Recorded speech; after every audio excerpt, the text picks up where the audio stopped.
In this video series, I'm working on a 2002 Mazda Tribute, but same procedures apply to Ford Escape and Mercury Mariner, years 2001 through 2006. This Tribute is four-wheel drive with a 3-liter V6 engine. I'm going to remove the transmission, which involves removing a lot of parts like battery, starter, alternator, drive axles, exhaust pipe and manifold, PTO unit, more commonly known as transfer case. So whether you are trying to size up your skills and set of tools against this job, or you just want some reference on how to remove a particular part on your vehicle, these videos should be helpful. And the first thing I want to cover is tools. Aside from a regular set of tools like ratchets and with sockets and extensions, wrenches, pliers and screwdrivers, and some common pick and pry tools, you will also need Torx, external Torx, and Allen sockets. You'll need a lift or some way to raise the vehicle high enough to pull the transmission from underneath. Engine support, because only one mount holds the engine, the other three are attached to the transmission. Transmission jack, unless you want to go old school and carry the transmission on your chest. Drain pans, rags, brake cleaner, and penetrating oil. Speaking of penetrating oil, before I even start this job, I'm going to spray exhaust bolts and let them soak for a while, which will help to break them loose later. A total of 6 bolts will need to be removed in order to remove this exhaust pipe. 2 bolts all the way back here by the rubber hanger.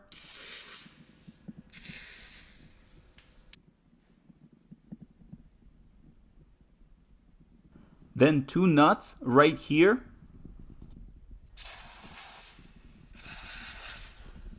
And 2 more bolts in the very front of the vehicle by the oil filter.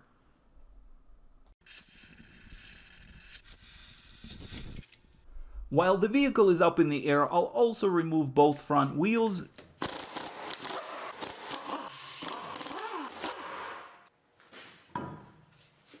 and splash shields. There is a couple 10mm bolts right there and a plastic clip right there. Remove those, and there is a couple more bolts underneath. There goes our driver's side splash shield with 1 bolt slightly longer because it goes through both left and right splash shields right there. The other side is designed the same way, so with just a few more bolts removed, the second splash shield comes right out.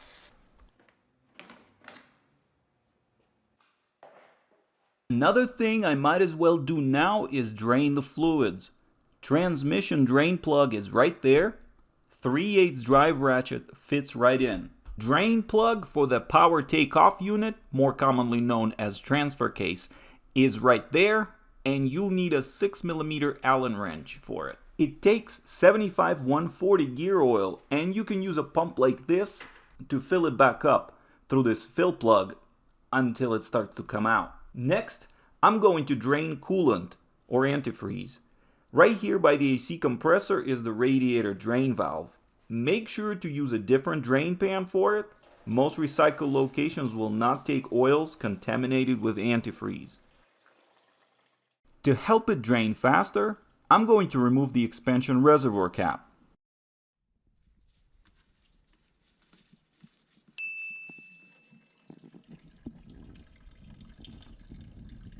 And now I'm ready to start on this transmission removal job. The engine cover is held by 3 nuts. 2 right here and 1 right here. Engine cover comes right out. Next, I'm going to remove the battery.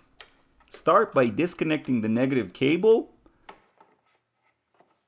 Now I can open the positive side and disconnect it as well. Next goes this hold down brace with 2 10mm nuts, and the battery is out. Next, I'm going to remove the battery tray, held by 4 bolts. Remove those and unclip the positive cable from this piece right here.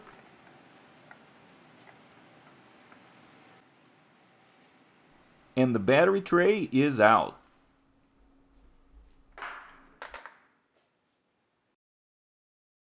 Next, I'm going to unclip this wiring harness running under the battery tray. There is one. And there is the second one.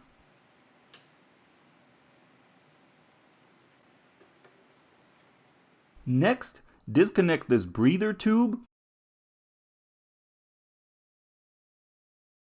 and move it out of the way.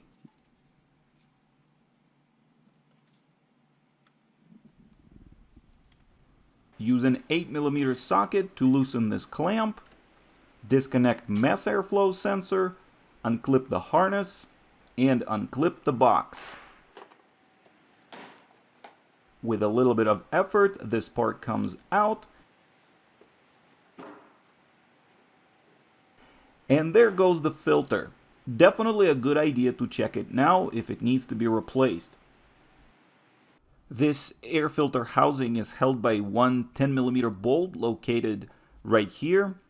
Remove that and pull the box out.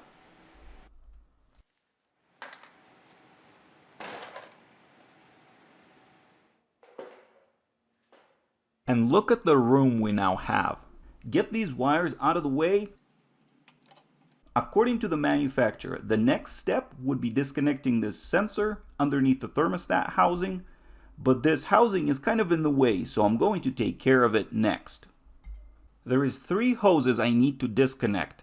There's a clamp right here, another one right here, and the third one is right here. It's definitely going to lose some coolant when I disconnect them, so I will close the radiator drain valve. It's pretty much done draining now anyway, and move my pan over to where the thermostat housing is.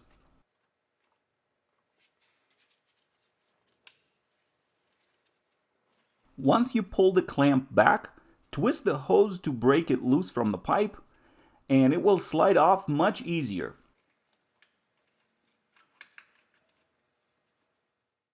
The next clamp I'll just pull back for now. And the third one is kind of hard to get to. It's in a pretty tight spot. Right here. So I'm using these cable type hose clamp pliers. It makes it a lot easier.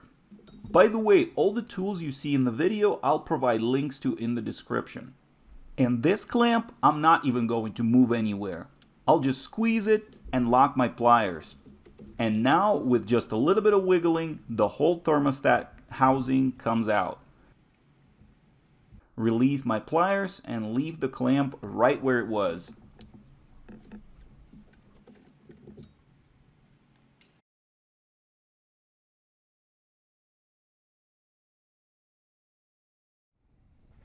Now this vent hose coming off the transmission is kind of in the way, so I'll just unplug it from the transmission and move it off to the side. Now I can get the thermostat housing out of the way, disconnect this heater hose and move it out of the way as well, and this gives me all the room I need. Unplug this connector, unclip this harness. This connector gets released by pushing down on this clip, like this. Next, there is one more harness, and then there is a ground wire held by a 10mm bolt. Remove that, and this 15mm nut to pull this whole bracket out.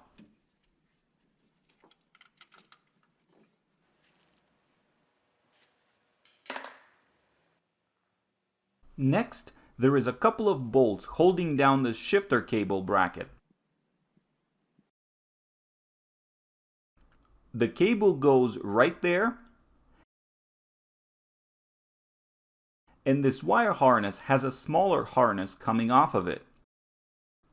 It is attached to the back of this bracket, and it goes to the back of the transmission. So, if we go around and look at the transmission from here, there is one connector, there is the second connector coming from that harness, and there is the end of our shifter cable. Remove the clip and pry off the cable. Unplug both connectors.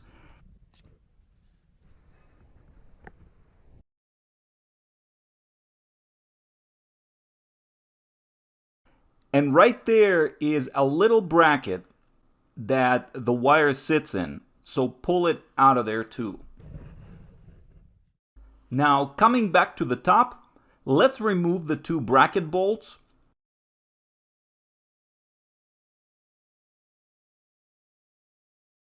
Unclip this wiring harness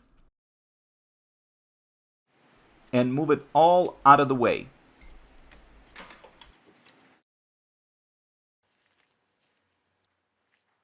Next, I'm going to remove this 10mm ground wire bolt. And now I am ready to start pulling out the starter. Remove the two nuts for the wiring. One is 10mm and the other one is 13. Move the wiring out of the way.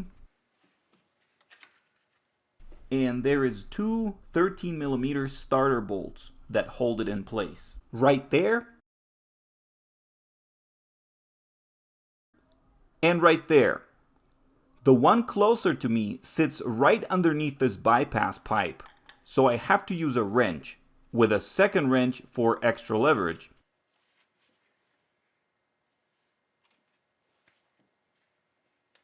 For the second bolt, I'm using a ratchet with an extension.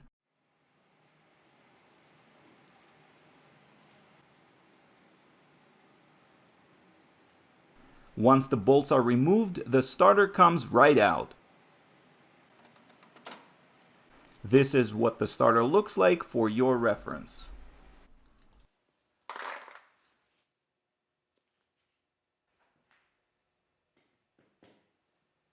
Now, with the starter out of the way, I can remove these three bolts for the mount. Let's unhook this vent hose from the PTO unit and get it out of the way to give you a better look at this bracket.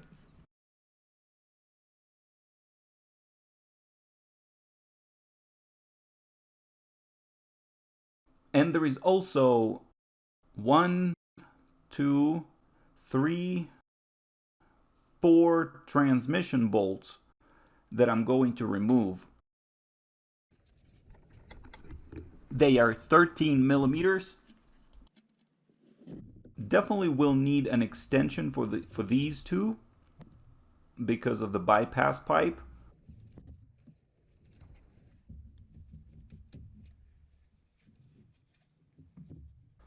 And the deep socket worked great for the fourth one.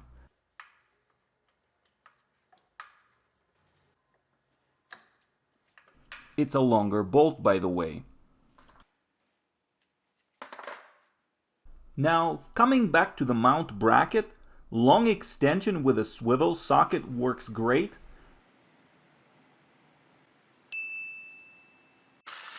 Except for this middle bolt. You either need to remove the whole mount or use a wrench to get that bolt out of there, because the socket will run into the mount as the bolt is coming out.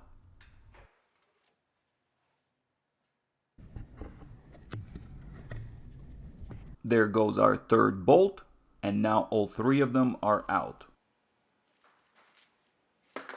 Next, I'm going to break loose this EGR pipe. One nut right here, and if you follow the pipe, you'll see another nut right there. That's the exhaust manifold it's bolted to. You can take that nut completely off because the exhaust manifold has to come out.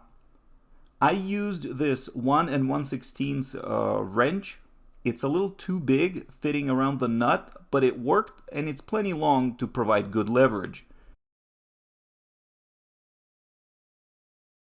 You can also try to use an adjustable wrench. They're just not as long and kind of bulky in this tight fit.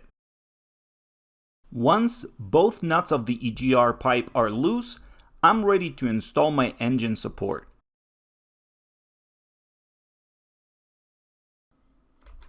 Technically, you're supposed to use this bracket right here and install another one on the back side right there.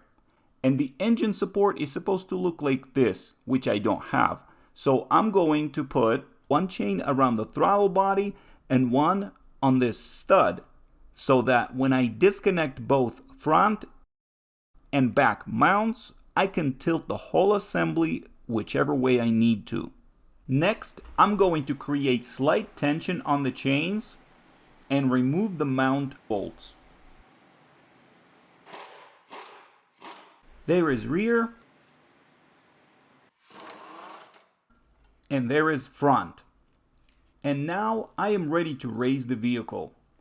Stay tuned for part 2, where I'll be removing drive axles, alternator, exhaust pipe, exhaust manifold, transfer case or PTO unit, and the transmission. Give this video a thumbs up if it was helpful. Thank you for watching, good luck, and take care.